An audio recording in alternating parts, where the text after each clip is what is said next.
الحمدللہ رب العالمین والصلاة والسلام علی حبیبہ محمد وآلہ وصحبہ اجمعین، اما بعد فاعوذ باللہ من الشیطان الرجیم، بسم اللہ الرحمن الرحیم۔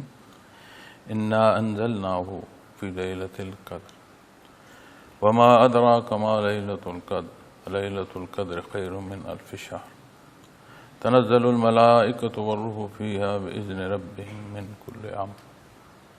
من کل امر سلام ہی حتی مطلع الفجر۔ اللہم سبحانک لا علم لنا الا ما علمتنا انک انت العلیم الحکیم۔ مولایا صلی وسلم دائما ابدا حبیبک من زانت بہ الرسل۔ معزز سامعین کرام، السلام علیکم ورحمۃ اللہ وبرکاتہ۔ اللہ کریم کا احسان ہے، سورہ قدر تلاوت کرنے کے شرف نصیب ہوا۔ فرمایا گیا ہے کہ بے شک ہم نے اس قرآن کو شب قدر میں نازل کرنا شروع کیا، اور تمہیں کیا معلوم کہ شب قدر کیا ہے؟ شب قدر 1000 مہینے سے بہتر ہے۔ اس میں فرشتے اور روح اپنے پروردگار کے حکم سے اترتے ہیں اور ہر کام کے انتظام کے لیے، اور یہ رات طلوع صبح تک امان اور سلامتی ہے۔ معزز ناظرین کرام، اللہ کریم غفور الرحیم ہے، خالق ہیں، مالک ہیں، اس کی ذات علیم ہے۔ اس نے مخلوق کو پیدا فرمایا ہے، وہ مخلوق کی ضروریات، ان کے مزاج، ان مزاجوں کے تحت کمی بیشی اس کی ذات علیم ہے، ہر شے وہ جانتے ہیں۔ غفور الرحیم ہیں، معاف فرمانے والے ہیں۔ اللہ کریم کو معاف فرمانا پسند ہے۔ پھر جب ہم مقصد تخلیق کو دیکھیں گے اور اللہ کریم کی عبادت قرآن کریم ہمیں رہنمائی فرمائے گا مقصد تخلیق کے جواب میں، پھر اس عبادت میں وہ حصے جو اللہ جل شانہ کی رضا کے ہیں، وہ حصے جو اللہ جل شانہ کے قرب کے ہیں، اس میں کے جو مدارج اور ترقی ہے، یہ ساری عطائیں ان کا ذریعہ ہیں، یہ اللہ کریم کا کرم اور احسان۔ اسی طرح کوئی وقت کا ایک لمحہ، ایک لحظہ ایسا نہیں ہے کہ جسے بے وقت جانا جائے۔ ہر لحظہ، ہر لمحہ قیمتی ہے اگر اس کے مصارف کی سمجھ آ جائے تو۔ بالکل ایسے ہی جیسے ایک باشعور آدمی کے سامنے ہیرا اور پتھر فرق رکھتا ہے، اور اس کے مقابلے میں جس کے پاس شعور نہیں ہے، اس کا دماغ کام نہیں کرتا، اس کی یہ استعداد کمزور ہے، تو اسے پتھر اور ہیرے کے درمیان کوئی فرق یا اس کی قدر کی حیثیت جو ہے وہ سمجھ نہیں آئے گی۔ اسی طرح جب غفلت طاری ہو جائے تو وقت پھر عمومی ہی ہے، لیکن اللہ کریم غفلت سے نکلنے کی توفیق عطا فرمائے، یہ ادراک نصیب ہو کہ اس دار دنیا میں آنے کا مقصد کیا ہے۔ اللہ جل شانہ کا کلام نصیب ہوا ہے، انبیاء اور رسول کا مبعوث فرمایا گیا ہے، مجھ پر احسان فرمایا گیا کہ مجھے امت محمد رسول اللہ صلی اللہ علیہ وسلم کا ایک فرد ہونا جو ہے یہ عطا فرمایا گیا، تو پھر سمجھ آئے گی کہ یہ جو زندگی ہے یہ کتنی قیمتی ہے، یہ جو فرصت ہے یہ کتنی اہمیت رکھتی ہے۔ پھر اسی طرح ماہ و سال سے ہوتے ہوتے پھر بندہ لمحات اور لحظے تک آئے گا کہ میں کسی ایک لمحے اور لحظے کو ضائع نہ۔ قرآن کریم عبادت کے ساتھ، جہاد کے ساتھ، روزی کی تلاش کے ساتھ، عمومی زندگی کی جو کیفیت کھڑے بیٹھے لیٹے کوئی حال ہے، ہر ایک صورت کے ساتھ اللہ کریم ارشاد فرماتے ہیں کہ اللہ کی یاد اور کثرت سے یاد۔ اب یہ وہ حصہ ہے، وہ معمول ہے، وہ عمل ہے جو متوجہ اللہ کر دیتا، اور جتنا متوجہ اللہ ہونا نصیب ہو اتنی غفلت دور ہوتی ہے، تو پھر سمجھ آتی ہے قدر ہے کیا۔ اب یہاں جب ارشاد فرمایا جا رہا ہے کہ انا انزلناہ فی لیلۃ القدر، بے شک ہم نے اس کو یعنی قرآن کریم کو شب قدر میں نازل کیا۔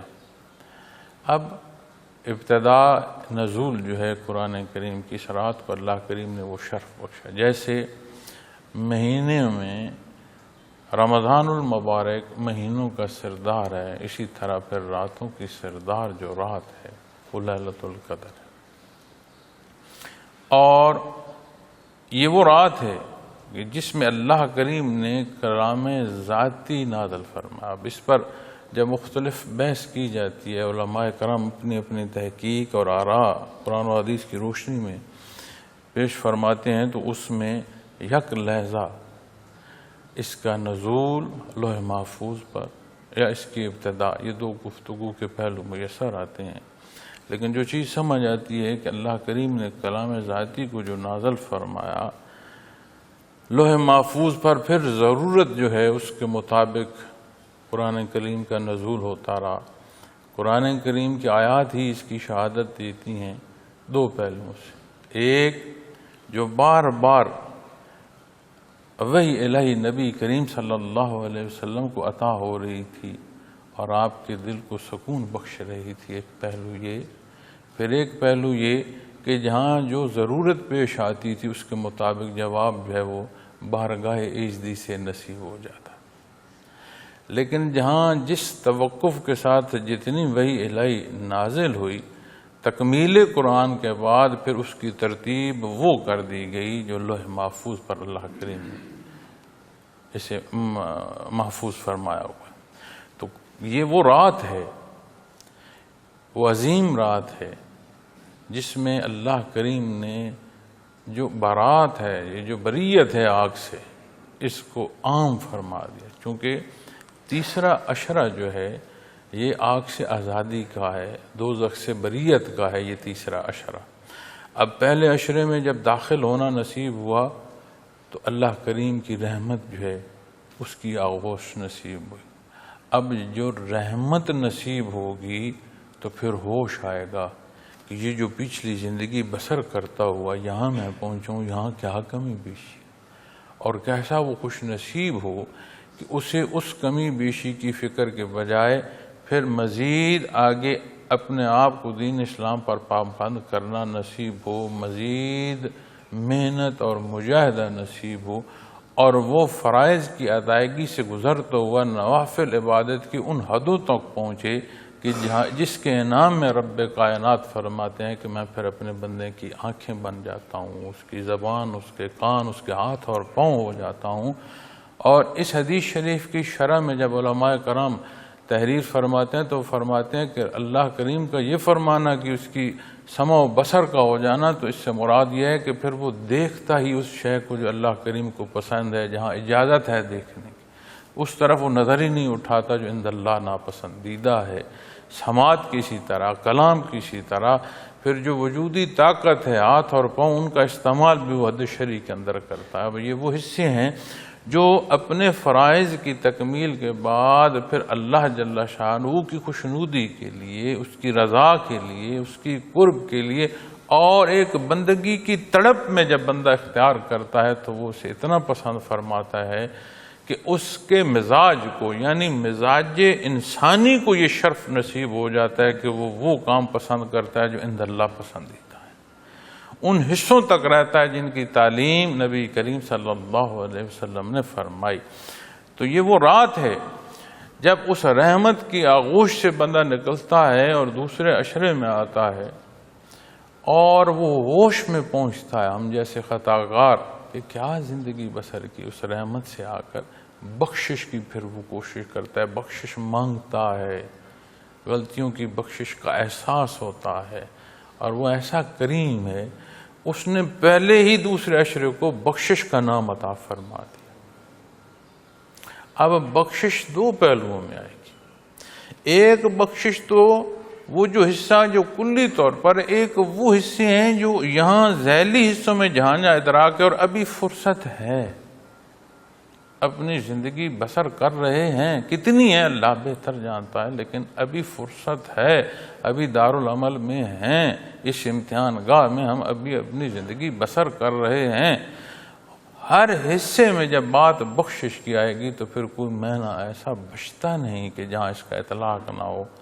اللہ کریم پھر اس عشرے سے جب تیسرے عشرے میں پہنچتا ہے جہاں بریت ہے آگ سے آزادی جو اعلان فرمائی دی ہے، پھر اس میں یہ طاق رات ہے۔ ام المومنین حضرت عائشہ رضی اللہ تعالیٰ عنہ کا ارشاد ہے، پاک ہے، آپ نے فرمایا، نبی کریم صلی اللہ علیہ وسلم نے فرمایا، شب قدر آخری عشرے کی طاق راتوں میں دیکھو۔ اب یہ وہ رات ہے جہاں اللہ کریم نے اپنا کلام ذاتی عطا فرمایا، اور کتنی بڑی بات ہے اور کتنا بڑا احسان ہے کہ مخلوق کو ایمان کا نصیب ہونا، اور اس کی صورت اس درجے کو پہنچاتی ہے کہ اللہ کی وحدانیت اور نبی کریم صلی اللہ علیہ وسلم کی رسالت پر یہ شاہد ہوتا ہے، یہ گواہی دے رہا ہوتا ہے، اشہد ان لا الہ الا اللہ واشہد ان محمد عبدہ۔ اب ذات اللہ کی ہے، پھر درجہ رسالت میں امام الانبیاء ہیں، اور شرف عطا فرما کہ شہادت دے، شاہد ہو، کتنا بڑا احسان ہے۔ یہ احسان کی نسبت کہاں سے نصیب ہو رہی ہے؟ یہاں اسی نزول سے نصیب ہو رہی ہے، جہاں کلام ذاتی عطا فرمایا جا رہا ہے، ہر اسلوب یہیں سے سکھائے جا رہے ہیں، ہر حکم جو ہے یہیں سے پہنچ رہا ہے، ہر انعام کا جو اعلان کیا جا رہا ہے وہ بھی یہیں سے ہے، اور جہاں وعید بیان فرمائی جا رہی ہے، جہاں حدود بیان فرمائی جا رہی ہیں، جہاں تجاوز سے روکا جا رہا ہے، وہ بھی یہیں سے ہمیں نصیب ہوتا ہے۔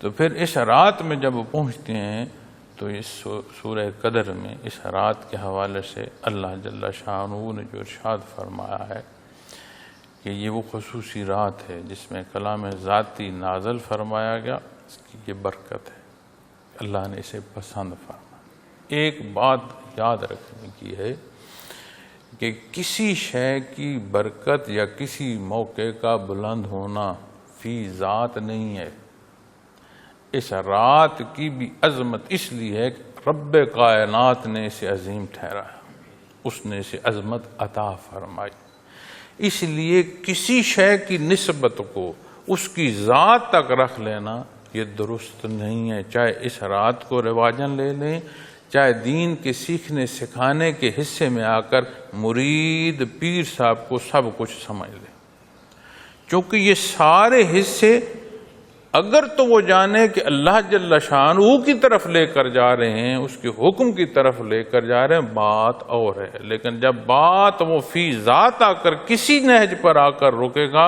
تو پھر ٹھوکر کھائے گا۔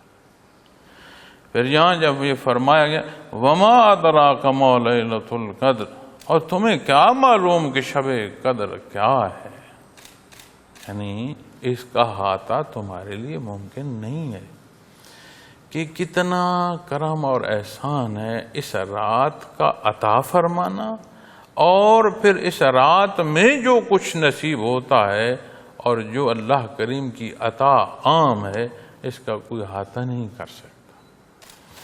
اور تمہیں کیا معلوم کہ شب قدر کیا ہے؟ پھر فرمایا لیلۃ القدر خیر من الف شہر، شب قدر 1000 مہینے سے بہتر ہے۔ معزز ناظرین کرام، الف 1000 کے لیے استعمال ہوتا ہے عربی میں، اور یہ بھی روایات میں ملتا ہے کہ قدیم جو زمانہ تھا اس میں جو شمار تھا وہ بھی عدد جو ہے وہ 1000 تک تھا، 1000 سے اوپر جو ہے وہ شمار نہیں ملتا۔ تو قرآن کریم میں متعدد جگہ یہ لفظ استعمال ہوا، جیسے حضرت نوح علیہ السلام کے حوالے سے، اب 50 کم الف جب وہاں استعمال فرمایا گیا، ساتھ 50 کم ارشاد فرمایا گیا، لیکن لفظ 1000 کا استعمال فرمایا گیا، چونکہ آخری شمار یہ بہت زیادہ شمار گردانا جاتا تھا عربی میں، لیکن جب اس سے بہتر فرمایا گیا رہا تو جہاں اختتام ہو رہا ہے کہ عددی حصوں کا اختتام سمجھا جا رہا ہے، یعنی اس کا مطلب ہوا کہ بے حد و حساب ہو، اور جب اس کا اطلاق وقت کی طرف کیا جائے گا، زمانے کی طرف کیا جائے گا، تو پھر وہ پیمانہ آئے گا جس کا پیمانہ ہم کر نہیں سکتے، ہماری دسترس سے باہر ہے۔ نبی کریم صلی اللہ علیہ وسلم جلوہ افروز تھے، صحابہ کرام رضوان اللہ علیہم اجمعین آپ کے حضور حاضر تھے، سابقہ امتوں پر بات ہو رہی، ان کی طویل العمری پر بات ہو رہی، بعض روایات میں بنی اسرائیل کی 4 ہستیوں پر بات ہو رہی، بعض روایات میں کسی ایک فرد کی ذرا بند ہو کر اللہ کی راہ میں جہاد کرنے پر بات ہو رہی، لیکن جو نقطہ تھا یا جو بات جس پر ہم گزارشات آج پیش کر رہا ہوں، جس پر میں طویل العمری تھی، تو آپ نے تجسس فرمایا، صحابہ نے حیرت فرمائی کہ اتنی لمبی عمر، تو آپ کے دل میں یہ خیال آیا کہ سابقہ امتوں کی جو عمر ہے وہ تو اتنی لمبی ہے، اور اللہ کریم نے انہیں اتنی عمر عطا فرمائی، تو انہیں تو پھر بہت موقع نصیب ہوا اللہ کی عبادت کرنے کا، اور میری جو امت ہے اس کی تو ان کی نسبت عمر انتہائی کم ہے، کہاں صدیوں کی بات ہے اور کہاں بات دہائیوں کی ہے، بڑا فاصلہ ہے بھائی، کہ یہاں بات آ رہی ہے 50-60 سال کی، وہاں بات آ رہی ہے 1000 سال کی، 1500 سال کی۔ تو آپ صلی اللہ علیہ وسلم کے حضور جبریل امی حاضر ہوئے اور انہوں نے فرمایا کہ آپ تعجب فرما رہے ہیں طویل العمری پر، اللہ کریم نے آپ کو سورہ قدر عطا فرمائی، ایک رات آپ کی امت کو ایسی عطا فرمائی کہ اس ایک رات کی عبادت 1000 مہینے سے بہتر ہے۔ 83-84 سال لگ بھگ 1000 مہینہ بنتا ہے۔ اگر کسی کو 10 شب قدر نصیب ہو جائے، یعنی 10 رمضان المبارک میں زندگی نصیب ہو جائے، 850 سال لگ بھگ 833 سال کی لگ بھگ جا کر عرصہ بنتا ہے 10 راتوں کا۔ تو وہاں جہاں سینکڑوں کی بات آتی تھی، صدیوں کی بات آتی تھی، تو 10 راتیں ان صدیوں پر محیط جو ہے اس سے بلکہ آگے چلی۔ تو اسی لیے فرمایا گیا کہ وما ادراک ما لیلۃ القدر، تمہیں کیا معلوم کہ شب قدر کیا ہے؟ کیسا اللہ کریم نے احسان فرمایا کہ یہ شرف نصیب ہوا کہ ہم امت محمد رسول اللہ صلی اللہ علیہ وسلم کے فرد ہیں۔ اللہ کریم نے اپنے حبیب صلی اللہ علیہ وسلم کا وہ تاج جو نسبت دیتا ہے سابقہ امتوں اور آپ صلی اللہ علیہ وسلم کی امت میں عمر کا فرق۔ اب یہاں دیکھیں، یہاں سے بھی وہ نقطہ جو میں پہلے عرض کر رہا تھا، یہاں سے بھی سمجھ آتا ہے کہ طویل العمری دنیا کی نسبت نہیں دیکھی گئی، طویل العمری بھی اس کی نسبت جو دیکھی گئی وہ اللہ کی عبادت کے حوالے سے دیکھی گئی، اور کم عمر جو ہے اس پر یہ تجسس نہیں تھا کہ دنیا رہ گئی، نہیں، اللہ کی عبادت کا موقع مزید نصیب ہو۔ وہ کتنا بڑا فرق ہے۔ تو جب ہم کسی شے کو بھی دیکھیں، کسی شے کو بھی تولیں، کسی برکت کے حوالے سے بھی دیکھیں، تو پھر دیکھنا اللہ جل شانہ کی طرف ہے۔ تو فرمایا شب قدر 1000 مہینے سے بہتر ہے۔ تنزل الملائکۃ والروح فیہا بإذن ربہم، اس میں فرشتے اور روح اپنے پروردگار کے حکم سے اترتے ہیں۔ اس میں جب بات آتی ہے تو اس زمن میں جو آرام ملتی ہیں اس میں ہے کہ اللہ کریم کے فرشتے بھی اترتے ہیں، اور جب روح کی بات آتی ہے تو اس سے مراد روح الامین بھی لیا جاتا ہے کہ حضرت جبرائیل امین جو ہیں وہ بھی تشریف لاتے ہیں۔ اور ایک رائے میں یہ بھی ملتا ہے کہ جب بات فرشتوں کی آ گئی تو آپ کا تشریف لانا اس زمن میں مکمل ہوگا، اور جب روح کی بات آ گئی تو پھر جنہیں فرصت ہے، یعنی جنہیں بخشش نصیب ہے، وہ ارواح جو عالم برزخ میں نجات کی صورت جنہیں نصیب ہے۔ یہاں یہ بھی ایک بات جو ہے روایت جو کی جاتی ہے، علماء بحث کرتے ہیں کہ وہ واپس پلٹتے ہیں، اور اس پر حضرت جی رحمۃ اللہ تعالیٰ علیہ بھی ارشاد فرمایا کرتے تھے کہ وہ ارواح واپس اپنی گھروں کو پلٹتی ہیں، اور اگر تو وہاں نیکی ہو، ورع تقوی ہو، تو وہ دعا دیتے ہیں، خوش ہوتے ہیں، اپنی اولاد کو اپنی جو نسل ہے اسے دیکھ کر وہ خوشی محسوس کرتی ہیں اور لوٹ جاتے ہیں، اور جہاں کہیں بدی ہو، گناہ ہو، تو وہ اسے دیکھ کر انہیں دکھ اور افسوس ہوتا ہے اور وہ پلٹ جاتے ہیں۔ اب یہ نظام ایسا ہے معزز ناظرین کرام، برزخ کا، ارواح کا حال بدل جاتا ہے، چونکہ ہمارے سامنے ایک بندہ فوت ہو گیا، اس کی روح قبض ہو گئی، ہمارے سامنے وہ وجود بے جان ہے، لیکن جب روح قبض ہو جاتی ہے تو حال جو وارد ہو جاتا ہے وہ برزخ کا ہو جاتا ہے۔ پھر حدیث شریف میں جب آتا ہے کہ وہ جس کا ٹھکانہ خوب ہو اسے وہ یہ کہتا ہے کہ مجھے کیوں دیر کر رہے ہو، مجھے پہنچاؤ اپنے ٹھکانے پر، کیوں دیر کر رہے ہو؟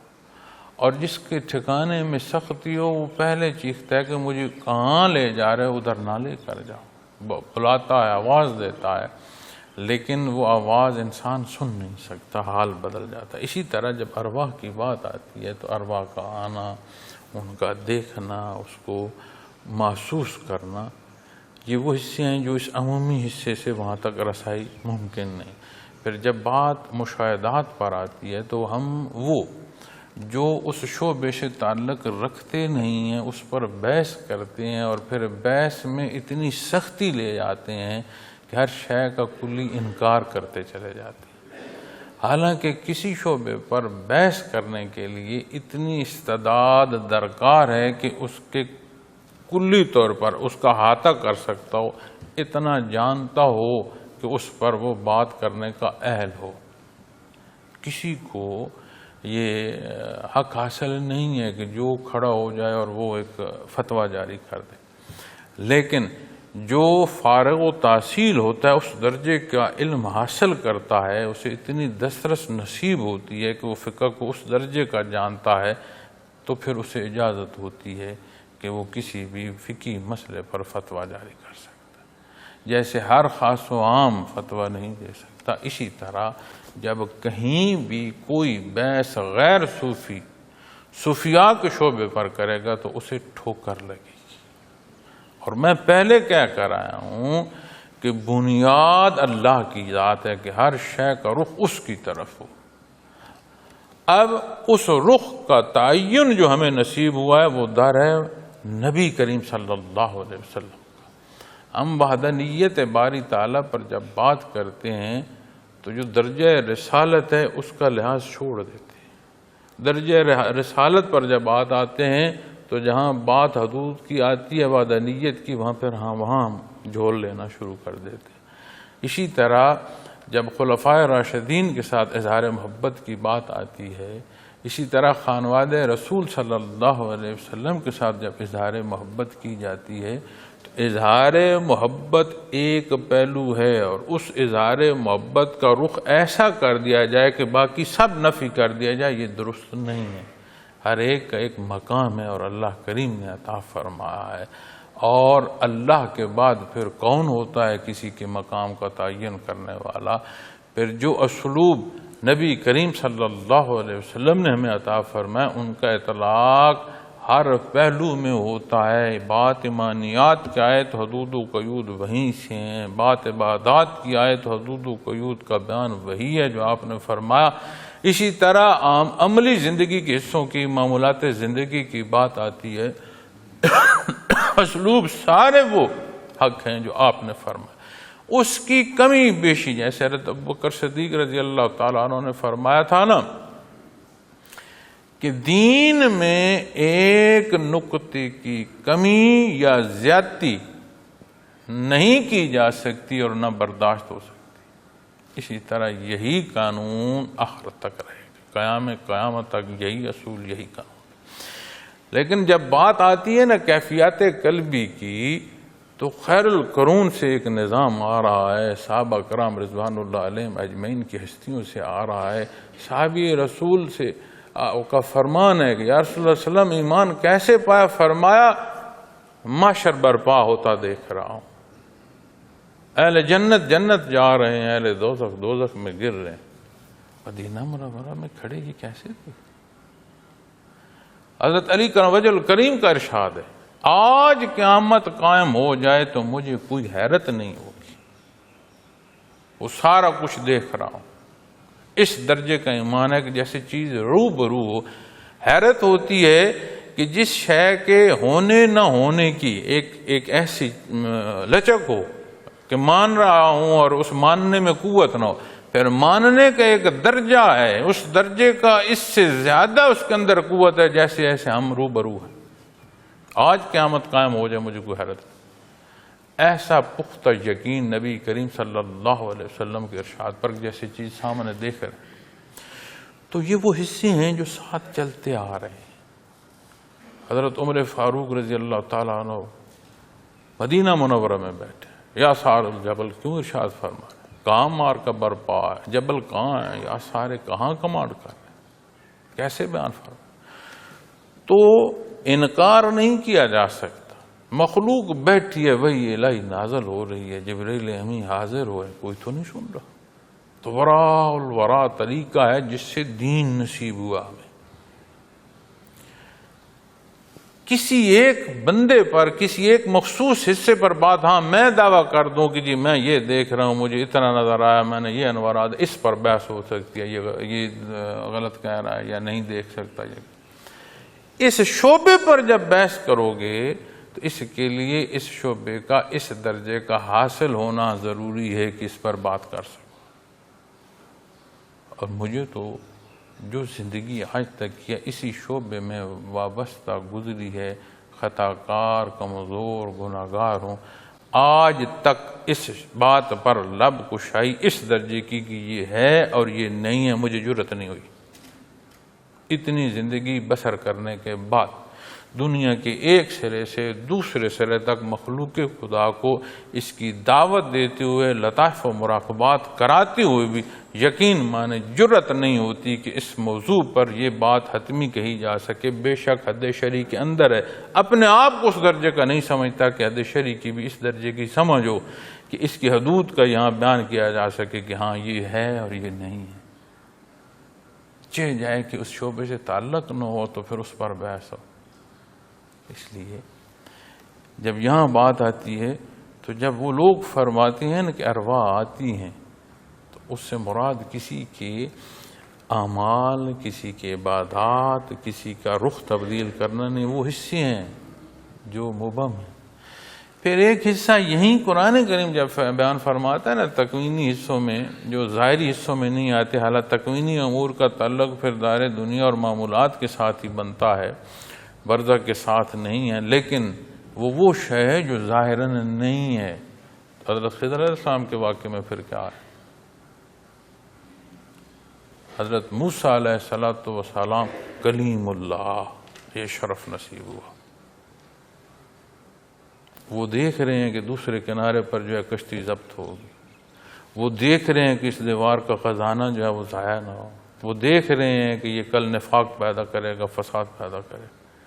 اور موسیٰ کلیم اللہ، کیسا شرف عطا فرما، کلام کا شرف عطا فرما.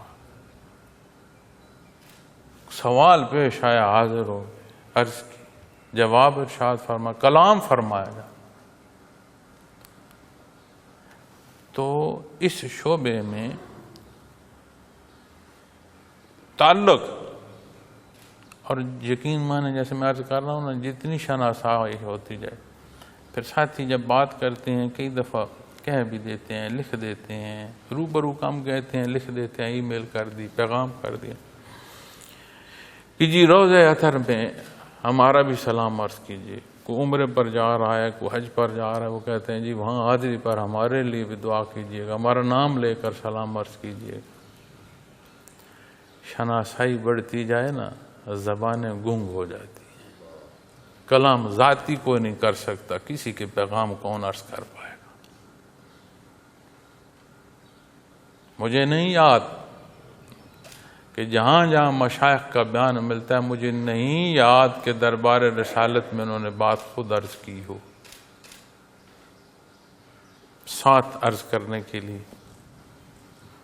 حد ادب ایسے درجے کو پہنچتا ہے کہ پھر قوت گواہی ہوتی ہے لیکن سلب نظر آتی ہے. تو جب اس شعبے میں آئیں اللہ اس شعبے سے آشنائی نصیب فرمائے، جو کہ دین سارا مخلوق کے لیے ہے، ظاہر ہے یا بات ہے۔ خوش بخت ہے وہ جسے صاحب ایمان ہونا نصیب ہوا، یہ خوش بختی کی علامت ہے، اور اس سارے کا نصیب ہونا یہ اللہ کا کرم اور احسان ہے، یہ صدقہ ہے جو نبی کریم صلی اللہ علیہ وسلم کی دعائیں ہیں۔ یہ دعائیں فرشتوں کو جنہیں رب کائنات نے ذمہ داری دعا کی دی ہوئی ہے، اس کی مخلوق کی بخشش کی دعائیں کر رہے ہیں، اس کے بندوں کے لیے رعایتیں مانگ رہے ہیں اس کے حضور۔ قیامت کے دن کے حوالے سے قرآن کریم فرماتا ہے کوئی کسی کے لیے دعا نہیں کر سکے گا ہاں مگر جسے اللہ چاہے گا۔ اس کا مطلب ہے وہاں بھی رب کائنات نے اپنی مخلوق کی بخشش کے لیے دعاؤں کا انتظام فرما رکھا ہے۔ اب ان ساری برکات کو سمجھتے ہوئے پھر جب آپ اور میں دیکھیں گے تو پھر سمجھ آئے گی کہ کیا حق فرمایا ہمارے اللہ کریم نے کہ وما ادراک ما لیلۃ القدر۔ ہمارے تو کوئی پیمانے نہیں ہیں جو اس عطا کو سمجھ سکے، لیکن کیا ان سال بھر کی راتوں میں ان 5 راتوں کو بھی ہم روایت کی نظر کریں گے کہ نہیں 27ویں ہوگی، نہیں 21ویں ہوگی؟ تو جب ہم ان 5 راتوں کو بھی رواجات کی نظر سے دیکھیں گے، ایک دوسرے سے بڑھوتی کے انداز سے دیکھیں گے کہ میں نے اس رات کو جو چراغاں کیا ایسا کسی نے نہیں کیا، تو پھر میاں وہ بات جو اللہ کریم کی عبادت ہے، جو مقصد اصل ہے، اس سے جب ہٹ جائیں گے، جتنا کو ہٹتا جائے گا اتنا ظلم بڑھتا جائے گا، اتنی جہالت بڑھتی جائے گی، اتنا شر پیدا ہوگا، نفاق پیدا ہوگا۔ تو جب فرشتے آتے ہیں پھر یہاں جاتے ہیں نا من کل امر، ہر کام کے انتظام کے لیے، شب برات کے حوالے سے بھی باتیں آتی ہیں کہ وہاں سارے احکامات نازل ہوتے ہیں، لیکن جب رات کی بات آئے گی تو پھر لیلۃ القدر کی آئے گی۔ پھر جب یہاں بات آتی ہے تو یہ حصے بھی ہمارے سامنے تحقیق میں ملتے ہیں کہ یہ وہ رات ہے جہاں فیصلہ ہوتا ہے سال بھر، اگلے آنے والی رات تک کیا ہوگا، کس کی زندگی رہے گی اور کس کی نہیں رہے گی، اس سال کون حج پر جا سکے گا اور کون نہیں جا سکے گا، کون سا پتا فضا میں لہرائے گا اور کون سا پتا سوکھ کر ہوا کے سپرد ہو جائے گا۔ تو جہاں فیصلے ہو رہے ہیں اور فیصلے غفور الرحیم فرما رہا ہے، جو بہانوں سے بخشنا پسند فرماتا ہے، ان لمحات کو رواجات کی نظر کر لینا کتنی انعطاف ہے، عطا کتنی، بے عملی کس انعطاف میں پہنچائے گی۔ تو یہ وہ پیمانے ہیں جنہیں ہمیں سمجھنے کی ضرورت ہے کہ رمضان المبارک کا روزہ اللہ کی رضا کے لیے، اس سے بخشش کے لیے، اس کی اطاعت کے لیے، رات کا قیام اس کی خوشنودی کے لیے، ساری زندگی کی غلطیاں اور گناہ معاف کرانے کو کافی ہے۔ نبی کریم صلی اللہ علیہ وسلم فرماتے ہیں کہ اس کیفیت اور حال کا روزے دار اور اس کا قیام صاحب کا زندگی کی معافی کا سبب ہے، معاف ہو جاتی ہے عرش ہے۔ پھر تیسرے عشرے کی اس برکتوں میں ہم پہنچتے ہیں، تو پھر اس رات پر ہم بحث کرتے رہیں، ہم جھگڑا کرتے رہیں، چاہے جائے کہ ہم اس رات کی تلاش ایسے کریں۔ 5 راتیں ہیں جی، کتنے دنیا کے معاملات ہیں، ہمیں پتہ نہیں چلتا، وقت گزر جاتا، پتہ ہی نہیں چلتا، دنیا کے حوادث ایسے ہیں وقت کا پتہ نہیں چلتا۔ حضرت جی رحمۃ اللہ تعالیٰ علیہ کا جس دن وصال ہوا، آپ کا وصال شام میں ہوا، وہ دن اگلی رات 10 بجے جب میں لڑکھڑایا تو مجھے سمجھ آیا کہ میں نے تو وصال والی شام سے بھی دوپہر میں کھانا کھایا، تو اس سے لے کر ابھی تک میں نے چیز کھائی کو نہیں۔ یقین جانے نہ بھوک کا احساس تھا، نہ سمجھ آئی کہ میں اتنا وقت ہو گیا کہ 35-36 گھنٹے ہو گئے ایک چیز لقمہ نہیں کھایا. ایسے چکر سمجھے بھی کیا ہوا، سمجھے بھی میں اتنا وقت ہو گیا چیز کھائی ہو. کیا تھا؟ حادثہ تھا ایک. تو یہ وہ حادثہ ہے جس کا اعلان فرمایا کہ کل نفس ذائقۃ الموت. یہ وہ راہ ہے جس میں سے ہر ایک نے گزرنا ہے، موت مقرر ہے، ہر ایک نے گزرنا ہے. اچانک تو کچھ نہیں تھا، ایسی بات تو نہیں تھی جسے میں جانتا نہیں تھا. آخری جو وقت حضرت رحمۃ اللہ علیہ کے ساتھ میرا بسر ہوا، میں ان کے چہرے کی طرف جب دیکھتا تھا تو یہ بات محسوس کرتا تھا کہ اس چہرے کے دیکھنا کتنا وقت تک ہے. خدشہ پیدا ہوتا تھا، سمجھ آتی تھی اس طرح جہان فانی میں اس مبارک چہرے کا دیکھنا زیادہ وقت نہیں لگتا تھا. وہ بھی جانتا تھا، اس پر ایمان بھی ہے، اور اللہ کریم کا احسان ہے. قال رسول صلی اللہ علیہ وسلم فرماتے حضرت دار دنیا سے تشریف لے گئے. اس کے باوجود اتنا جھٹکا لگا کہ 35-36 گھنٹے سمجھ ہی نہیں آئی، پتہ ہی نہیں لگا. تو مقصد جو ہے بات کرنے کا، ہوش کی ضرورت ہے کہ اگر حوادث جو ہیں وہ آپ کو اس طرح مبہوت کر دیتے ہیں کہ کسی اور شے کا ہوش نہیں رہتا، اتنا بھی ہم ہوش نہیں کر سکتے کہ جو اللہ کریم کا قرب ہے اور اس کی عطائیں اس طرف ایسے متوجہ ہوں، ہر شے ثانوی حیثیت میں چلی جائے. وَتَبَتَّلَ عَلَيْهِ تَبْتِيلًا، اور شے ثانوی چلی جائے. تو بنیادی طور پر انابت درکار ہے. یہدی علیہ من ینیب، انابت درکار ہے. شرائط اپنے آپ کو پیش کرنے آئیں. میں نہیں کہتا کہ اپنی جو ہیں عبادتیں ان کو گنیں، میں نہیں کہتا اپنی جو ختم قرآن ہے ان کو گنیں، میں نہیں کہتا کہ آئیں ہم اپنی تسبیحات کو گنیں. میں یہ کہتا ہوں آئیں اپنے آپ کو اس کے حضور پیش کر دیں، پھر اس کے بعد ہماری سوچ کی بات نہیں رہے گی. کوئی تڑپ، ایک دنیا کے سکے کی تڑپ دوسرے کی جان لینے کا سبب، کسی فرد کی محبت اور اس کی تڑپ دوسرے فرد کے جان لینے کا سبب، اور کچھ نہ دینا نہ لینا، اپنے آپ کو اللہ کے حضور پیش کر، ایک اس طرح کی محبت کی کوئی جھلک ہمارے اندر پیدا نہیں ہو سکتی. اور پورا رمضان المبارک ہم گزار کر آ رہے ہیں، تو ہمارا معاشرہ کیا دکھاتا ہے؟ چوری کم ہو گئی ہے، ڈکیتی کم ہو گئی ہے، قتل کم ہو گئے ہیں، حرام خوری کم ہو گئی ہے، رشوت کم ہو گئی ہے، لوگ اپنی ذمہ داری انصاف سے ادا کر رہے ہیں. تو شیطان تو سارے قید ہیں، بڑے چھوٹے شیاطین قید ہیں رمضان المبارک. تو یہ شیطنت جو ہمارے وجودوں میں رچ بس گئی ہے، یہ مبارک رات ہے کہ اسے دھو کر پاک کر دے گی، صاف کر دے گی. اپنی انابت تو ہم پیش کریں.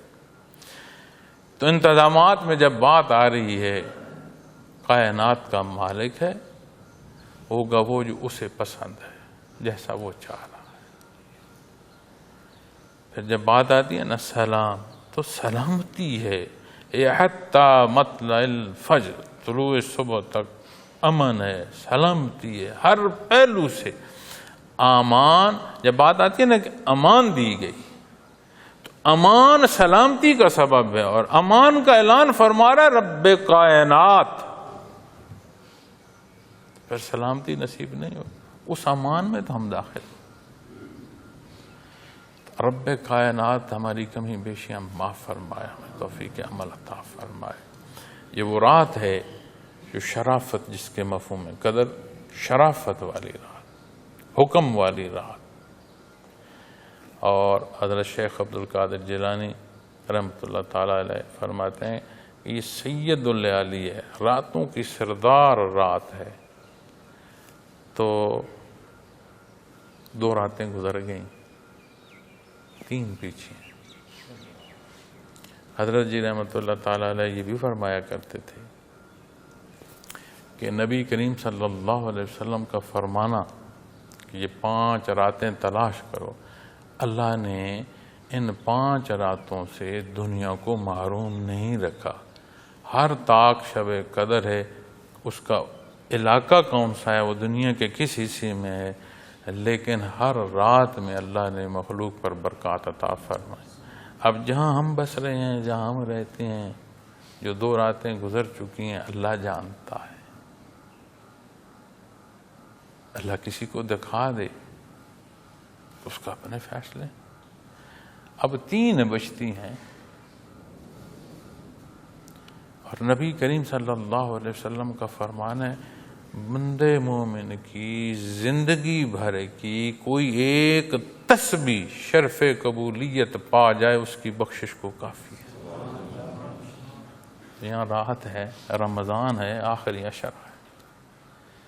اللہ کریم میرا اور آپ کا حامی و ناصر ہو، ہماری غلطیاں اور گناہ معاف فرمائے، ہمیں دین کو سمجھنے، سیکھنے، اختیار کرنے کی توفیق عطا فرمائے، اور دین کا پہنچانا اور غیر مسلم تک اس حق کا پہنچانا اور ایک مثبت کردار اس تک کی جو تربیت، اللہ کریم اس کی توفیق عطا فرمائے، استعداد عطا فرمائے۔